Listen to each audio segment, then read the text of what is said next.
health, natural herbal health. Um, Tonight, as usual, we have our host, Dr. Ingrid, and myself, Ifa Bamero, as your co host. I would like to open by reading an essay, Ifa, from the Udu, Okara Ogbe. The essay, Ifa reads: A Babalao's offspring must not display anger. A herbalist's offspring must not be recalcitrant.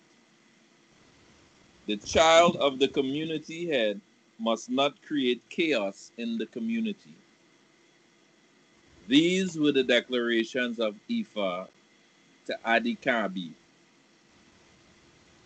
who is child of Okaran Sode or Okara Ogbe. When I heard the Awo is being initiated, I joined them and got myself initiated. And this is the Udu reading for tonight. So now we would proceed into today's stream, and we would now ask Dr. Ingrid to introduce us to the subject for tonight or the topic for tonight, and we would get into that discussion. Hello, everyone. I'm free once again to connect with our virtual audience. And I am Iya Sankofam, also known as Ingrid McGregor, Doctor of Naturopathy and Holistic on the Franco-Dutch island of St. Martin. Tonight, I would like to discuss on natural ways to manage emotional eating to help manage your body weight. So, emotional eating is a daily topic. We all do it.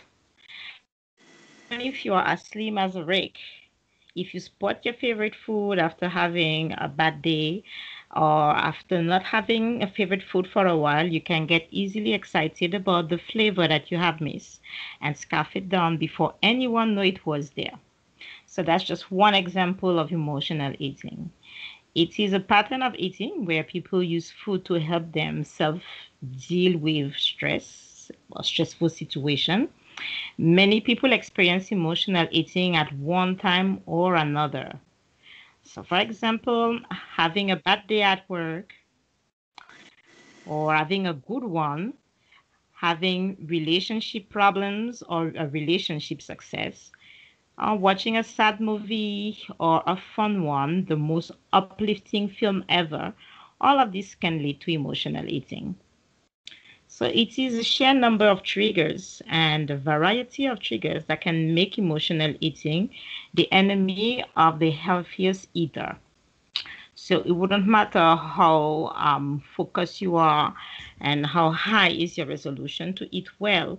We simply can't manage all the triggers around us. Why? Well, because emotional eating usually means mindlessly consuming food, and food usually that's not the healthiest. So when you eat to comfort yourself or to reward yourself, you usually do not think about the health and nutrition of what you are eating.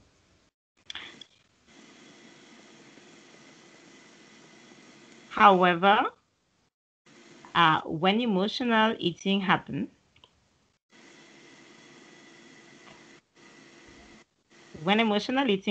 frequently, it becomes the main reason, the main way a person would gain weight. Can you hear me? Yes, I can. I'm hearing you quite. Okay, super.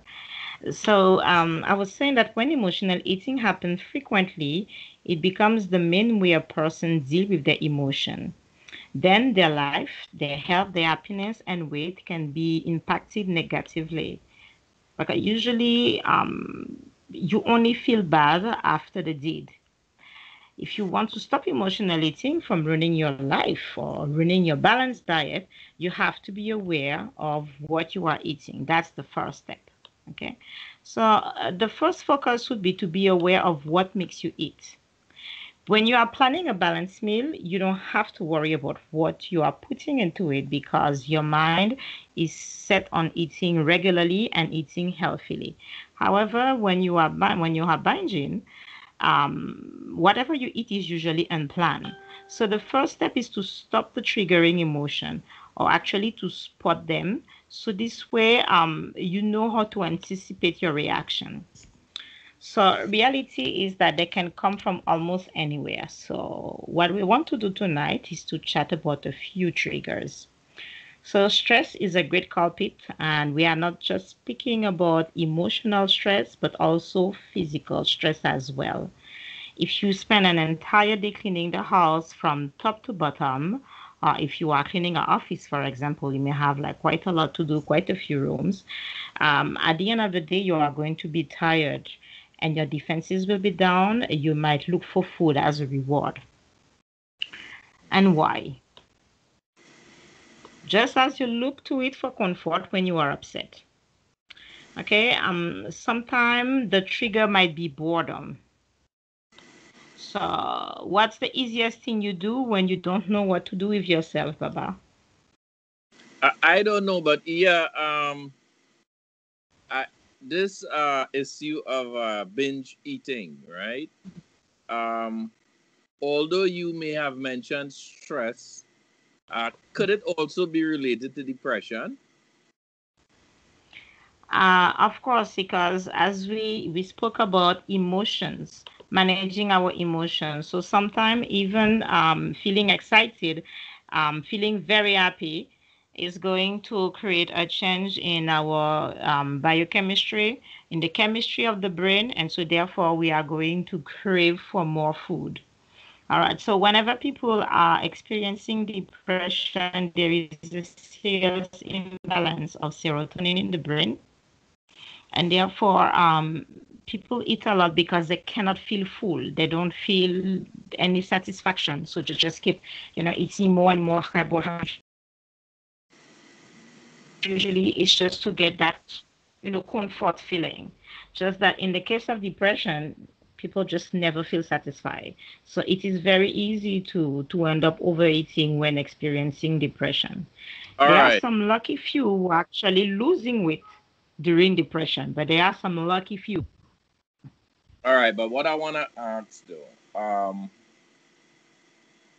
now I mentioned depression, right? But wouldn't one of the solutions be not spending as much time by yourself, maybe getting out, socializing, that type of thing, so you don't eat your life away? Redirecting, I would say, is the best thing to do. Socializing can be great, but in the case of depression, often people end up depending on other people or different situations to feel better. So, in the case of depression, people have to learn to take control of their own emotion and not to depend 100% on being in a new place because you might not always be able to get out of the house, to go to a different place, or to associate with other people.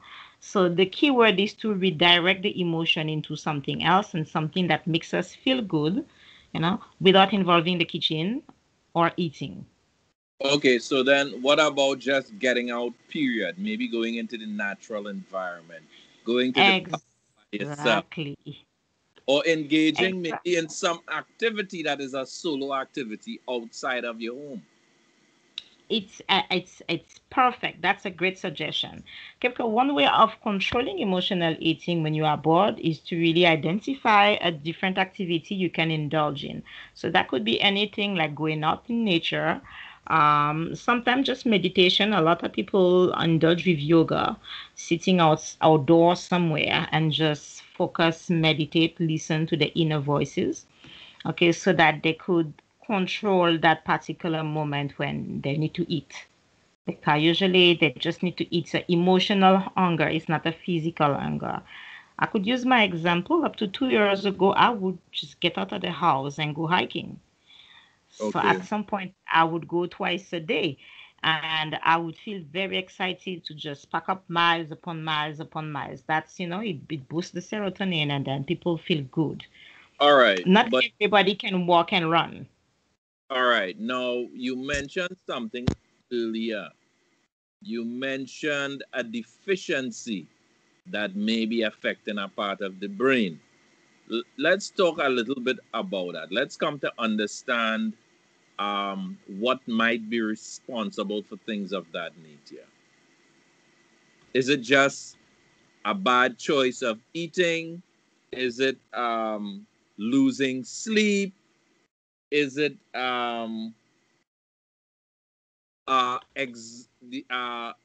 overthinking, Exhaustion. spending too much time using up nervous energy? I mean, what would possibly be one of the cause or multiple causes for this deficiency in this biological chemical in the brain? Okay, well, depression is not often thought as a mental disorder, but actually it is because whatever affects the balance is a disorder. And so, because depression is taking place in the mind, it is also a mental disorder. What happened in depression is that it is said to be especially biochemical based or emotionally rooted.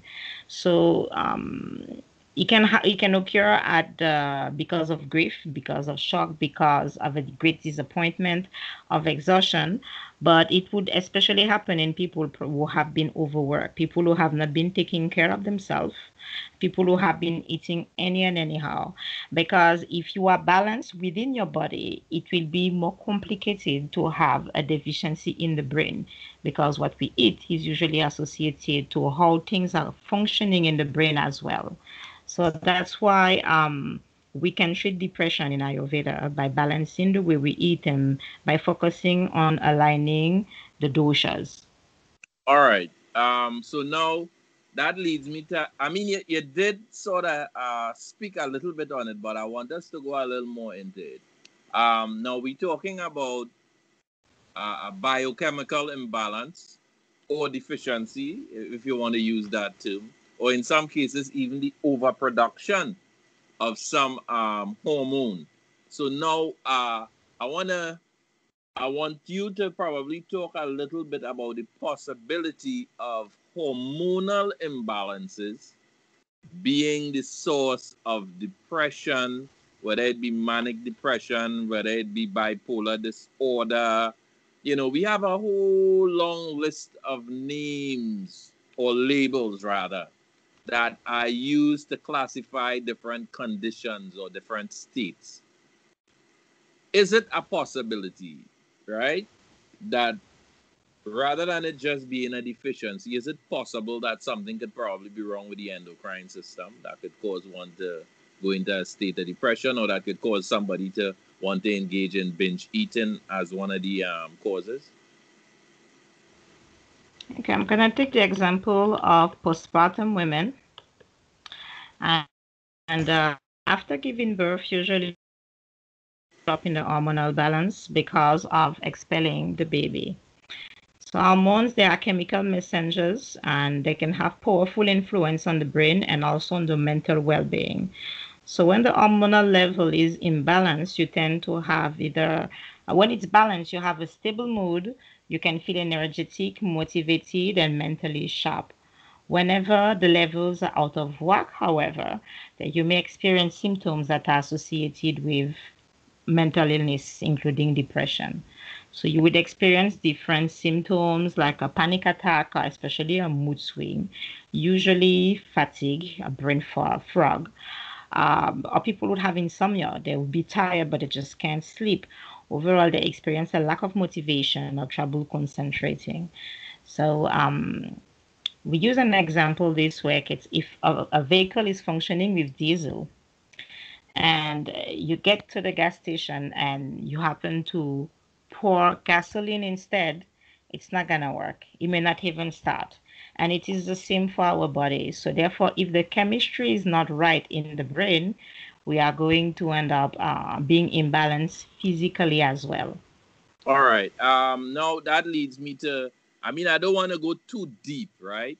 But Mhm.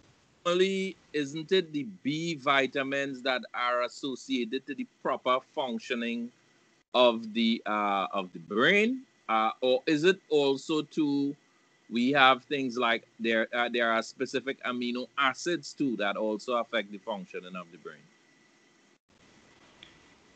Okay, we speak a lot about and I think we mentioned those already, omega 369 in a previous episode.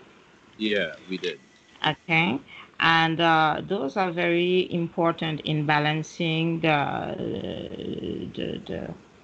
in balancing in keeping the balance, okay, of your mental health. Yeah, the entire nervous system actually. Just the signals that travels from the brain and goes to through the nervous system and to the nerve endings is greatly influenced by these omega threes, sixes, and nines also, but in particular the three. Yeah, it is naturally occurring in the within the serotonin that is produced in the brain. Okay, so those are a part of the neurotransmitters for mood regulation. So usually having an imbalance there is going definitely to cause a reaction on the mood. All right. And you mentioned serotonin. Is serotonin one of the chemicals our body produces to help us sleep? Is related to sleep, as far as I know. But also one of the things is for people who are sleep deprived. Normally, this is the time when our body does a lot of regenerative processes. So if a person is not sleeping at night and the body is not having a chance to repair itself and to help generate particular chemicals that one would need to function, then it's obvious you're going to run into a deficiency mode and end up with particular deficits that would not allow your body to function in the way that it should. Definitely. And according to various statistics, 4 out of the 10 leading causes of mental disorders, like whether it comes to major depression, bipolar disorder, or any other type of obsessive compulsive disorder, they can be attributed in the way a person take care of themselves in terms of the dietary nutrients that they ingest or lack thereof. The essential vitamins, minerals, and those omega-3 fatty acids are often deficient in generally, and especially in people who live in developed countries because we simply do not have the time to eat well, and because we rely a lot on eating processed foods. Yeah, well, I Okay, mean, so the whole thing with the developed countries is everyone looks for convenience. So you use yes, everything fast. Fast food, fast drink, fast money, everything fast. I But like there the is a fast money. yeah, but there is a price to pay for that fast money and the fast food. Definitely, Unfortunately, definitely. you know. But Yeah. now let's talk a little bit about um what solutions we would find in the area of herbal health. Because I mean, some people can't. It's very difficult for people who living in the cities to be able to really eat properly. Um, Maybe even to do a home garden. That's virtually impossible in some places where people live in what we call the concrete jungle. There is absolutely no space for that. Everything is concrete. Um, they eat all the restaurant foods, and even when they go to the grocery store, the choices that they have is limited because if you're looking for good, wholesome, organic foods, it's almost impossible for you to get it. That's the first thing. And if you can get it, the other question is, can you afford it? So, what sort of Sure. alternatives are there for people who live in the concrete jungle? Okay, so for people who live in the concrete jungle, if you realize that you cannot manage, the best thing, number one, is to reach out to somebody who can guide you. True, it is true that if you go to the doctor, they are going to prescribe you with antidepressant. That's the first step, definitely. Antidepressant come with a series of side effects that we may not always be able to manage. It might be disturbing to our equilibrium of keeping to our regular routine. So what we can do is to find what can be used naturally. So But there are Doc, several things that can be used. before Doc, one question before we even go there. The first thing I wanna add on to something you just said, right? You talk about the Mhm, medication might alter your equilibrium, but isn't it mhm. true that a lot of the medications that are prescribed for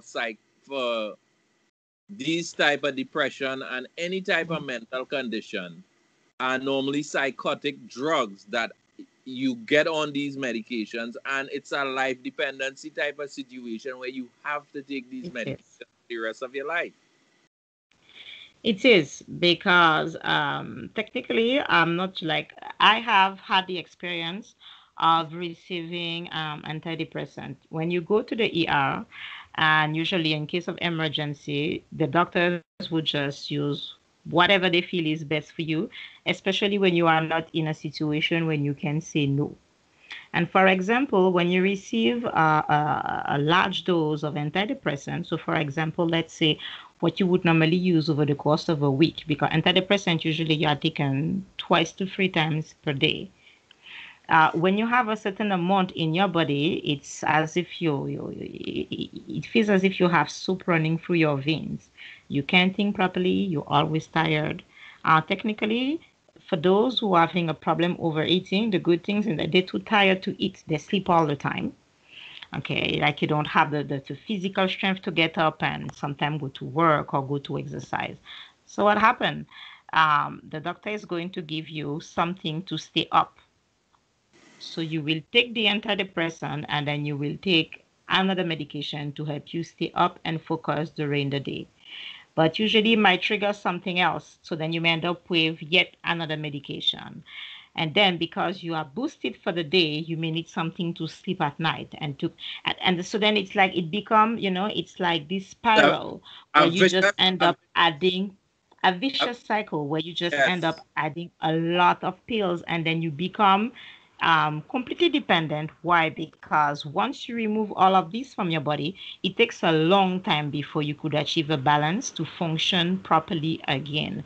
So if you have taken those for a very long time, chances are it might be challenging to get out of it, but it's just a matter of patience. So then, Doc, what you saying? So it's best you stay away from the psychotic medication to begin with. There might be situations where you can't avoid it. Some people are extremely violent and you can't afford to wait for the cup of tea to work on them. So it's like we also have to use Oh, wisdom in this, and I hear you, Doc. I hear you. I can remember a few years ago when I used to be a counselor in a school. And that particular day, we had, I'm not sure what happened to this boy, but it's like that. The whole school was upside down. And the police was there. We had militaries in the school, and we also had the paramedicals. And it seemed that this boy was so violent that nobody could just hold him and just give him a needle. But even for me, it was like, just give him a needle because that's the only thing that could have calmed him down. And even if I would have come with my cup of tea at that time, like no tea couldn't work in that situation. So we have to use wisdom to know when we have to take those drugs and when it's better to leave it alone. Okay.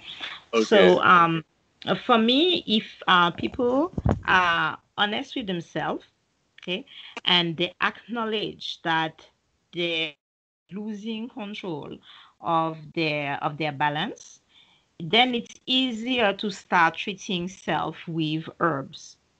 The problem is that too often we are in denial. And the other problem is that we have the habit of functioning with a mask in society. We always feel happy. Yeah, man, everything is good. But deep inside, you're dying. Deep inside, you want to cry. And it's like you never reach out for any help. And sometimes it's like even to go and do something for self, we feel like we can manage. I can overcome. I've been through it before. I don't need any help. Or, we have that be strong syndrome, and So that's so not so good. so then let me ask you. I mean, I've heard it said that Caribbean people, but I don't know if it's Caribbean people or black people on the whole. Well, we don't want to visit no psychologist to sit down and discuss no problem. We could fix it ourselves. Of So, course. well, that's I think I don't know if it's a black thing or if it's a Caribbean thing, but generally we tend to think we could fix it ourselves. Well, um, I grew up with an African dad. And from my point of view, my African dad never needed a doctor. He never needed any type of help. He was the strongest man on earth, and he was an Aiken man, so very tall on top of it. So it's like he's still on top of the world. Nothing is never a problem. Is that a good thing? Not always. And indeed, us as Caribbean people, it is the same. I can share an experience where I have experienced trauma because I was assaulted, and the court ordered that I would go to psychotherapy. And I asked the judge, why should I go to psychotherapy? I was minding my business and I was assaulted. You should send that mad one to the psychotherapy because he was the one to assault, you know. But it is true that the psychotherapy help people to feel better and to understand a situation from a different angle. It's just that we have to find ways, and probably we need more people of the community, meaning Creole, Caribbean people, Black people overall, to get involved into those professions and go out to the community and present all the advantages, of following those therapies. So we don't feel like weak people when we actually attend. Okay, because you could be the smartest person, but it's never a nice feeling to be on a seat telling people, I'm feeling weak or I'm feeling broken because. Okay. Yeah, but then I mean, we could go into a whole lot concerning slavery and the psychological effect and how it has Yes. affected us as a people. But we're not going to go there. On this show, we're going to deal with herbal solutions. So Exactly. let's now talk a little bit about what is out here in nature that we could actually use to control, um, to assist us, and to not find ourselves feeling that great imbalance. What is there? Um, is it that we are going to suggest herbs as if it's a magic solution, or is it something really scientific? Is it that some of these herbs contain some of the nutrients that we might be deficient of? Well, to be honest with you, hold on, let me just rest my cup of tea right here. A lot of the medications are derived from those um, nutrients from the herbs. Difference between using the herb itself and using the medication is that it is often modified, and you're not just having like a natural element anymore. It is a compound that is mixed with other chemicals. So therefore, it's not going to affect your body naturally. It's always better to have the plant itself. All right, So all right. yes, they are. All right. Before you go further, let me just be clear and try to understand what you are telling me. So, Sure. are you telling me that what we get in the pharmacy comes from a natural source, but just that it is isolated or broken down into parts, into the elements, and then Mhm. rebuilt together with other things that are synthetic? This is what you're telling me? In the best case scenario, it happens like that, not all the time. Okay, very often, especially the cheaper the medicine is, the more chemicals in it. Right? For example, I think you guys in Trinidad should be acquainted with the herbs called Dolipran. Yeah, but again, we may know it by a totally different name. If you give me the That's what last name, I could tell I you what was we call. I was just trying to say, okay, wow, there might be a different name in Trinidad. That I will have to just look it up while we are chatting, and Yeah, then but I'll give you the name. okay. Okay, so Now, my reason for speaking about this one is that mm, the paracetamol is the herb, like the salicylene that's contained in the doliprane herb. It's like an aspirin compound, okay. and it is used also to, well, it used to be used to create Doliprane, and other type of pain relieving medicine. What happened is that now we can clone anything, especially when it comes to molecule coming from the plants. So it's not the same, for example, to buy an essential oil. I'm deriving on a different example created by an herbalist than to get an essential oil purchased in the pharmacy produced by a corporation. Usually, the one from the corporation is going to be with synthetic molecules, not natural ones. So it's going to be a whole lot cheaper. And it's normal because when it's mass production, everything can come from nature. So what you're gonna get in a regular pharmacy versus an herbal pharmacy is that you might get synthetic molecules as opposed to natural molecules. And Okay. since we are natural being, using natural herbs is always going to have a much greater effect and also something like an effect more gentle on the overall balance of the body than to take something chemical. Okay. One of the principles that I learned early in herbology is that everything that occurs in nature comes in groups.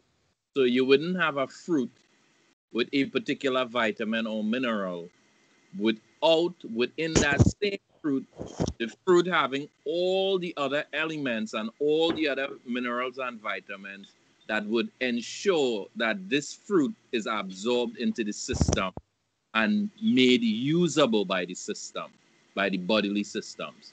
So whenever you go into the pharmacy and you buy vitamin A and it's an isolated vitamin A, they go into a natural source and they just extract only that vitamin, which they refer to as an acid, and they call it an isolate, and you get that as a vitamin, your body cannot use it by itself. It must be in combination with other things in order for it to be absorbed and utilized by the body. That's one. Now, the other factor which you just mentioned, and you gave the example in the essential oil, the human organism, the human body, is very sensitive in its ability to identify something that is natural, which it will assimilate, versus something which is unnatural, which it will reject. It would not absorb it, it's just going to pass through your system and come right out. So, the molecular structure of things that are natural is normally identified as a natural thing when you ingest it, and it is absorbed into your bloodstream, broken down and absorbed into your bloodstream. But anything that goes into your body that is not identified as coming from a natural source, it produces a lot of chaos because your system is going to do everything possible to destroy it, to eliminate it, to get rid of it as quick as it could. Right? So, again, even in identifying uh, fruits and vegetables and all of that, nowadays you have genetically engineered food. You have, um, well, they use the term genetically modified and they use the term genetically engineered, but the idea is that they are not natural. At the end of the day, neither one of them has its true nature as part of its makeup, right? Because now, in the laboratory, we try to produce food that is pest resistant. We try to produce food that would have more of a pleasant or a sweeter taste. So we alter some of the dynamics of the structural makeup of the food, right? And in a lot of instances, our bodies cannot make any headway with those things. But anyway, yeah, I mean, we might be going really too deep into the rabbit hole here. So let us just try and go back to solutions to the binge eating and the various mood altering type of situation. Okay, so St. John wort is one of those herbs that is very relied on, okay, as a remedy, Okay. and it's been used to treat mental health problems. So today it is mainly used to treat mild to moderate depression or mild anxiety or sleep problem. So St. Word works in a similar way to a standard antidepressant medication. Okay, it will increase the activity of the brain chemicals, and it will help to play an important part to regulate the mood. So St. Wort is something that you can use. You would find it in the Caribbean as well. It's a beautiful yellow flower. You could use it's not in every island, but it's found also in Latin America. So it grows like pretty in the States as well. I guess you would find it. Okay, and that's something that you can use to balance what you feel in your mind, so depression or low mood, and that is something you can use as an alternative to antidepressant. Okay, but something that works great with St. John wort instead of just having that by itself, for example, would be to use a blend with turmeric, for example, because turmeric also is great to help the uplift the mood. Turmeric is usually used with any type of black pepper. So there is the Indian pepper, the pipali, or regular black pepper, and that's going to help to have a greater absorption of the turmeric, and so a better experience of managing your affective disorders. All right. But you can also use saffron. So especially in India, saffron is used a lot as a tea to help to calm the mind. So saffron is something that is easily available in the Caribbean, and you can have it in the form of a tea. So you would have that in the morning, you would have that in the night, you would have it whenever it is that you need to pace yourself, and it's extremely affordable as well. Okay, the two that I spoke about, they can also be taken in the form of a tincture. So I love tinctures. I love creating tinctures as well and different blends. Why? Because the tincture is actually a whole lot more concentrated than the tea. So you can drink less to have a much greater action. So usually the tincture, you just put a few drops right under the tongue and swallow it within, the course of a minute or so. And within a few minutes, it is already flowing through your bloodstream. All right. Okay, CBD has been mentioned a lot also to manage this type of anxiety. So I have seen great results on patients using CBD to manage also the emotional eating, and because they feel more calm, then they binge less, and they have had some great results also to lose weight. But one of my favorite definitely is gymne. I call it shadonika because I'm always having a problem pronouncing it properly in English. But the name is Gymnema sylvestre. Yeah, So, Gynema Silvestri. so exactly the way I pronounce differently. Gynema Silvestri. Okay, that's probably why I like to pronounce it in Hindi instead. Okay, in Hindi it means destroyer of sugar. So it is used a lot in to help people who struggle with sugar cravings. So if that's your problem, you might be interested in having that plant. Okay, and it's available commonly now as capsules or in a blend or also in a tea. Okay, and the leaves can drinking tea. Jim, you pronounce it about drinking Shadonica's tea is going to help to prevent the taste bud from accessing the sweet flavor. So, for example, something I do with my children, and it's a good thing that they are not watching the show. When I want them to eat less cornflakes, I always have concentrated extract of Shadonica, and I place it in their tea. So whenever they drink some tea, and I always insist, drink your cup of tea first, then have the cornflakes. So then the plant is making the sweet taste feel almost sour. So it's like when you're going to have the cornflakes or anything sweet after, usually you'd be wondering, what am I eating? It doesn't taste good. So you don't have that comfort feeling from eating sweet food anymore. So it is great for people who need to lower their blood sugar level, because beside affecting the taste, it's also going to eliminate the sugar craving, but it also going to lower the blood sugar level. So Okay. it also lower the insulin level. So this one is one of my favorite when it comes to managing emotional eating. So my advice would be to not just rely on one plant, is to use those that we have mentioned and many more into a holistic blend. uh, it's not usually advisable that you would just put everything in a pot and just do it on your own. That's why there are some people like Baba or myself, or other people who spend a lot of time studying so that you could, someone who can direct you on what's the best blend for you, and especially on the quantities that you should use for your own body type to get the best result. So you can get a blend that's going to help you to balance your mind, to calm down, to sleep better, to have energy. So this is when ashwagandha would come in, for example. So for the morning blends, especially, you would have ashwagandha, for example, with St. John wort, and you know that you're going to be okay in terms of what you eat that day, and the shadonika as well.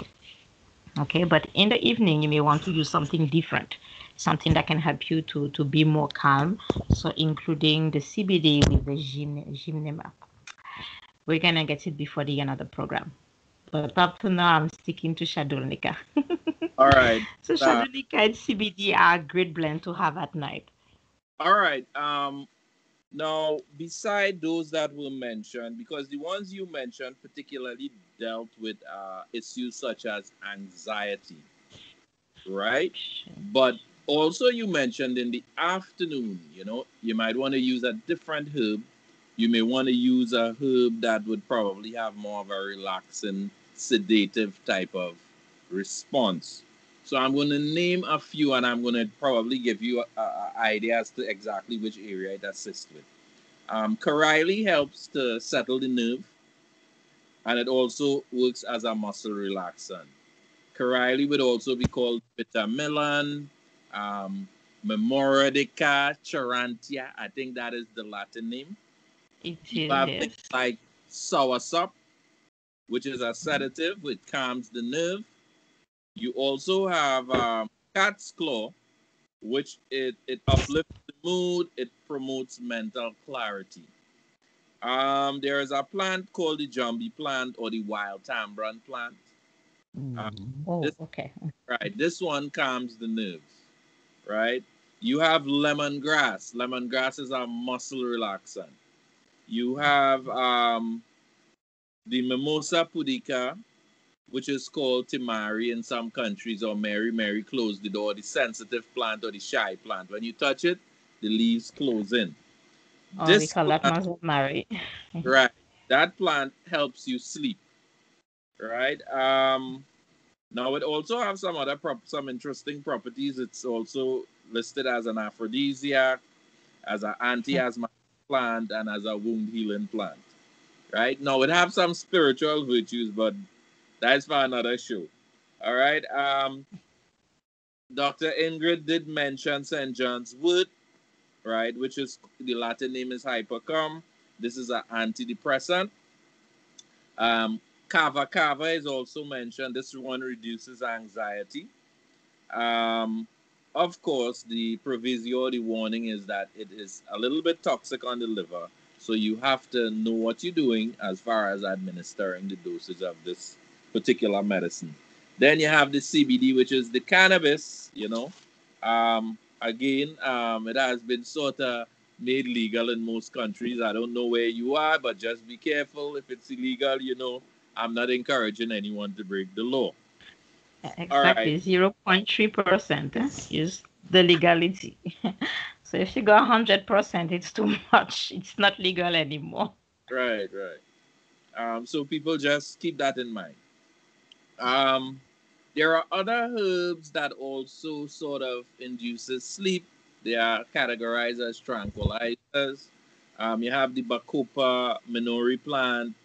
You have the Capraria by Flower, or what we call Dudipe or BTPE. I don't know if what they call that on your island. Dudipe or BTPE. But this, TPE. right, but this plant is also to use for the eyes if you're having eye problems. Right? You have this is another one that I found to be quite interesting. Right? It is a tranquilizer. It also aids with diabetes as well as high blood pressure. This is the grated seed of the avocado plant. When you eat your avocado, don't throw the seed out, take the skin off, grate the plant, and you could put that in hot water, and that is our medicine right there. Right? It helps with diabetes again, high blood pressure, and arthritis also. Right? I have a couple of others that I'm not going to read because they are not so common in the Caribbean. But the ones that we did mention definitely going to help you sleep, and of course that would prevent the draining off of the nervous energy and the failure of the body to recharge itself and to go through all the chemical processes. Now, yeah, I notice, when you start having fun, you just run out of time. That Um, is true. we've already run into 45 minutes, and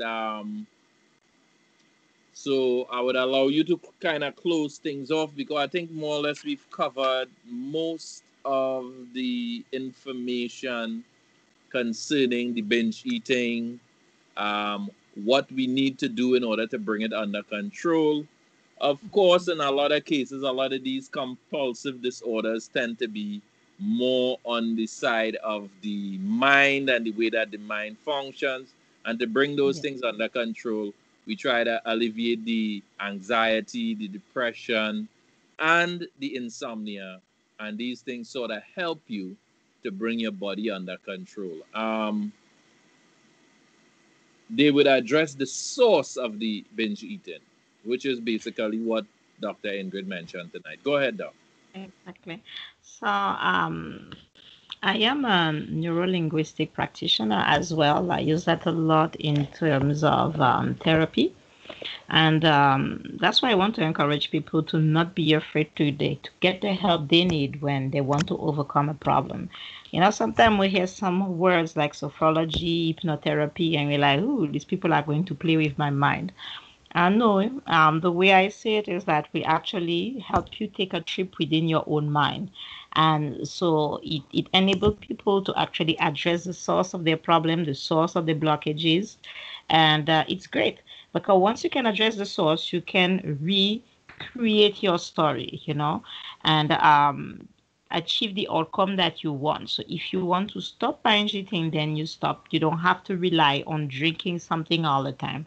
You have to control your mind. And for this, you have to you just call a therapist, visit a naturopath, a nutritionist, a psychotherapist, somebody who can help you manage your emotional problem, including emotional eating. That's my last word. All right. Well, with that, we want to close off. So, Doc, tell us what platforms we would be able to view this video on so that people would be able to subscribe, share, and like.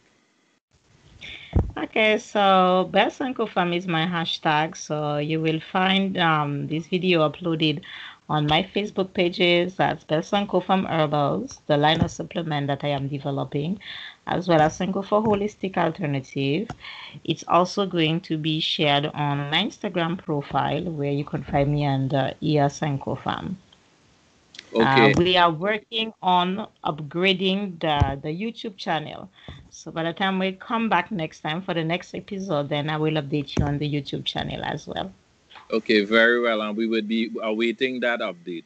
The platforms that I would be sharing the video on would be the IFA Orisha Tradition Discussion Group of Trinidad and Tobago, IFA Bemero Home of IFA Orisha Tradition. It would also be available on the Grassroots Education and Entertainment Network, the IFA Orisha Institute of Sacred and Divine Sciences, It is also going to be available on the Orisha Baptist Teaching Moments as well as the Ifa Orisha Community Congress. And once you go there and you view the videos, remember to subscribe, to Like and to share. and share. And with that, we would like to say, Odabo, Bravo. see you on our next show. See you. Odabo. Bravo.